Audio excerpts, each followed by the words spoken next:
What are you doing that? I'm looking at that one there. You good? Go. Cool. Hi, I'm Cam Buchanan, penetration tester. I'm wearing the headbands because Robin made me and I did Tough Mudder at the weekend. I'm not injured. That's why I'm wearing them. I'm going to be talking to you about the mobile attack landscape, and it's kind of like a high-level overview of mobile testing. If you've not done any mobile testing before, this would probably be quite useful for you. If you have done mobile testing before, this is probably going to be incredibly boring and you're going to heckle me like hell. So on the screen here, I've got laser pointer so I can do it. We have phones, we have routers, we have the internet, and we have the intranet, so corporate intranet. The scenario that I'm working on here is that you have access to a corporate phone that has privileged access to the intranet. Ta-da! Forgive the alignment there. I don't know what happened. Cool. So if we look at phones, personal devices, people carry around phones, tablets, small laptops, and they have a lot of crap going on with them. They have a lot of data on them, that kind of stuff. And there are a lot of different issues that are associated with these devices. So let's say you've lost your device. Okay, you lose your phone, you dropped it in the park, and somebody picks it up. Personal phone, big whoop, whatever. BYD says otherwise. BYD is obviously the up-and-coming way of solving mobile solutions for companies. You have both your personal stuff and your corporate stuff on a phone. You lose the phone, you've lost corporate data. Big issue. How do you solve that problem? A compromised device. You're downloading maybe applications, maybe a bit of porn every now and then on your BYD device, and yeah, you know, viruses happen. They're out there in the wild. You see them a lot on Android. See a few here and there on iOS. You see the Pokemon the GBA emulator that's just come out on iPhones, circumventing the iOS, the iStore's permissions model. You know, it's possible to get around it. It's possible to get data that shouldn't be on phones. And vulnerable services. Phones, you download your applications to do whatever, and they open up all kinds of crap all over the place. So what are the issues associated with that? Broadcasting leakage is the really big one. So everybody thinks, okay, an iPhone is a fairly secure product. If you put it on a network, it's got a reasonable number of services running, and you get SSH, you've got various other things. That's not the massive issue. The massive issue is the various different adapters that run on the phone. So when we say broadcasting leakage, we can go probe requests. So I'm sure most of you are aware, but Wi-Fi devices are constantly looking out for the networks they've previously connected to. You can record that data. The Snoopy guys put together some great tools for doing that, but if you don't want to go and deploy, you know, on a Raspberry Pi or all the crazy stuff they do, there's just something called iSniff. It's a great tool. It runs straight out of the box. You put it on any device, any laptop, with an adapter. And you can listen to all the devices in the area where they've been and start to correlate that data with locations. So if you use something like Wiggle, you can say, okay, this is the SSID name. Where has this SSID been detected before? GPS location, work out where somebody lives, work out where they work. You can start to build up a profile of somebody just by being in the right area. I was working in a corporate location this week. I left it running for about half an hour and forgot it was there and came back. And it picked up 1,500 devices looking for somewhere in the region of 3,500 networks. I would estimate, with Wiggle being sort of volunteer run, you could probably geolocate about half of those. When you've got another example is when we went to a different corporation and people had named their networks after their own names. So we could say, okay, you're John Doe. Is there any John Does in the room? Oh yeah, I'm John Doe. Right, do you live here? Yes, I live here. And you work here? Yes. So we can follow you home. That's quite scary for some people, and I think it's quite scary from a privacy perspective. We look at Bluetooth. Most security people don't use Bluetooth, and I think that's fairly sensible, but out there in the wild, normal people use Bluetooth. We are normal people, I guess.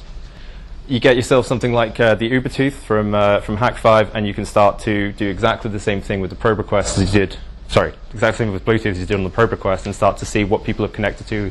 You can start snooping on their pairing, and you can actually do a great deal of attacks on Bluetooth even now. They have improved it. It gets better over time, but obviously with improvements, there's more holes, and more holes means more fun for us.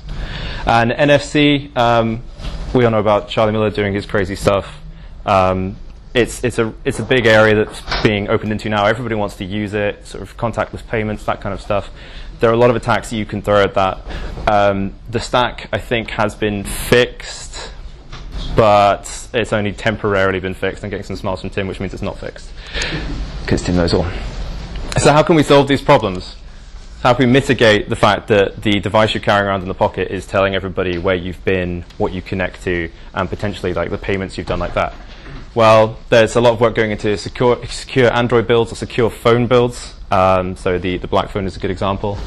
User awareness training, so training individuals, if you're a corporation, to not leave their Wi-Fi on the phone, not leave the Bluetooth on the phone, just strolling around when it's not connected to things. Work on that. Antivirus of phones. A lot of examples out there now. People are pushing in that direction, but is it working? Has anybody seen any working examples? Currently, I would say that it's catching the obvious examples which Google Play Store are catching, which the iOS guys already boot out. So, is it actually working? Is it heuristic? Is it just a simple, oh, it matches this this signature, therefore it's dodgy, don't download it? And yell at your providers. Create some need for security from the creators of these devices. Like, if the iPhone continues to sell, then why do they care about security? If Apple continues to sell devices, they're not going to care if us as the small people in the room are going to get upset because it's dodgy, until something big happens and people get really upset about it. And everybody's mentioning Heartbleed today, but Heartbleed is an excellent example of there being a great uproar, people getting very upset about something, and it getting fixed really quickly because it had that motivation behind it, because it was interesting. So I don't know, get some more graphic designers involved in pen testing, get some more logos, make a couple more websites. Routers. So routers is a bit of an odd one, really. A lot of people don't think of routers as sort of normal PCs to attack. That just that sort of piece of kit over there that sits there and allows you to connect to the internet, and that's fine. But routers can be compromised, and I've put them in the wrong order here. But so the Chameleon attack that came out this year, I think, got a lot more media attention in the wrong way than it deserved. It said, oh, this is the new kind of virus. It goes like a human virus. It spreads over the air. It's pretty scary. If it was a specific kind of router. If you manage to bring specific kinds of routers into similar areas to compromise devices to get to the same kind of routers around the world, it would spread like a virus. What was interesting was that it created a situation where you could put something on a mobile device and take over their router and get at everybody else's data. It's that secondary step, not the compromise, not the spread, that kind of thing. That relies on every router being available to that attack. What was interesting was that you could have something on a mobile phone that could get onto the router and compromise the data that's on it. You could sniff all the traffic going through it. Instead of having to man in the middle somebody, you already took over the router. It's an instant man in the middle. And of course, other users on routers. When you're connecting to your coffee shop Wi-Fi, that kind of stuff, other people can potentially see your traffic because Wi-Fi isn't totally secure. So router compromise. What can you do once you got it? So either going after a router or creating a rogue AP, so rogue network that takes advantage of that probe request I mentioned earlier. What can you do with it? You force somebody to connect to a network, or they compromised a router that's hosting a network you're connected to. What can you do? Obviously, you can sniff HTTP credentials, stuff in plain text. That's really simple. You can DNS spoof people onto going from regular correct IP address associated with URLs to your own ones. That's pretty straightforward to do now as well. SSL stripping didn't work for quite a while. There was a sort of break in the development of that tool. With the new Pineapple, it works like a dream. It's absolutely amazing, and there's some really upsetting people that are vulnerable to it. I'm not going to name names because I'm on camera. And malware injection, we had some great work, again, with the Pineapple using captive portal setups to push malicious APKs onto Android devices really easily just by a very basic social engineering attack. I'm going to speed up quite a lot now. So how can we mitigate these issues? Well, you can use a VPN. You can just skirt straight through the router issue altogether. Everything's encrypted. Great. If you're a corporation, then you can do proper patching on your routers and keep them up to date. I mean, that's going to mitigate some of the issue, but not all of it. And if you're an individual, again, you're going to see a theme here. Yell at your provider. Yell at the people that are doing the network security for you. If they're not doing it properly, then you need to make sure they do. If you get upset about things and make noise, people eventually take notice. The internet. You're not really worried too much about me or him or you sort of finding stuff on the internet that's going over, but you are worried about state surveillance, and if you're not worried about state surveillance, you really should be. Or working in a hostile environment, a lot of us do work going overseas and that kind of stuff, going into countries where they do just sort of intercept data as a matter of course. If you're just connecting straight back to your corporation's websites and everything like that in the clear text, then you've got a serious problem on your hand, and it's VPNs for you. State surveillance, hostile environments, as I said there. State control of infrastructure. In the UK, obviously, you've got Echelon. In France, you've got Frenchelon. That's one of my favourite markers there. Overt and covert control of the infrastructure. We already all know that it goes through surveillance kit, but there are other things going on that we don't know about, and there's always things hinting about it in the leaks.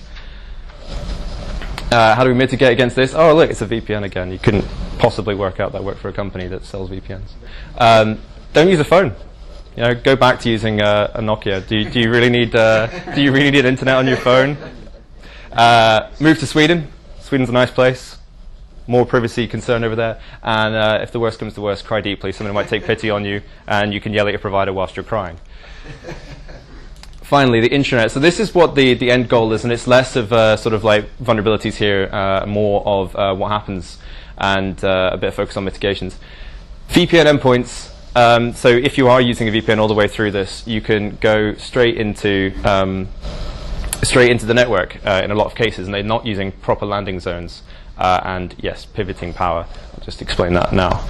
If you're not using a proper landing zone, so when you VPN in, you've got access to everything on the internet, and somebody picks up that phone and gets through the locking mechanism, they can potentially, or in numerous cases, especially with Windows phones, use those as a direct proxy to get straight into your network. So people are carrying around tiny little proxies. You can hook the PC up to it, and you've got a full pen test. It's a standard methodology. It's game over. Whatever you've got on there, everybody's got vulnerabilities on their internal network, and anybody who says they don't is lying. Mitigations for that, proper landing zones. Secondary authentication, yeah, okay, you've VPN'd in, you've got the right certs on the device, but secondary authentication, to access the privileged stuff on there, you need to basically compromise both the phone and the person's account. And restricted intranet access. So, do you really need access to absolutely everything? Maybe you just need access to the mail server in a limited kind of way. That was a quick run through because I ran quite slowly at the beginning. Are there any questions? No. Excellent, stunned silence. Thank you very much. Thank you very much.